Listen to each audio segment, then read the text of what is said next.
وَلَقَدْ يَسَّرْنَا الْقُرْآنَ لِلذِّكْرِ فَهَلْ مِن مُّدَّكِرٍ. سورہ کریم اما بعد بسم اللہ الرحمن الرحیم. میں ساتھا علی بنت رسول لیڈیز پبلک اسکول دیرانپور سمستی پور کی درجہ پندرہ کی طالبہ. سامعین و ناظرین، آج میں آپ کے سامنے قرآن مجید کے عنوان سے کچھ گفتگو کرنا چاہتی ہوں. قرآن مبین اور بیان ہے. اعوذ باللہ من الشیطان الرجیم. بسم اللہ الرحمن الرحیم. تلک آیات الکتاب المبین.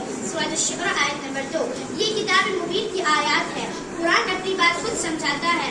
قرآن اللہ کی منشا کو صاف صاف بتاتا ہے. قرآن کا بیان یہ بالکل واضح، بہت طاقت اور اثر انگیز ہے. قرآن آیتوں کی ایسی تعویلوں سے اجتناب ضروری ہے جو قرآن کو مفہوم اور پیچیدہ بنانے والی ہو. لہذا قرآن سے رشتہ جوڑیں، قرآن پڑھیں، قرآن سمجھ کر پڑھیں، قرآن پر غور و فکر کریں، قرآن پر عمل کریں، اللہ کے غضب سے بچیں، اللہ کو راضی کریں، آخرت سوار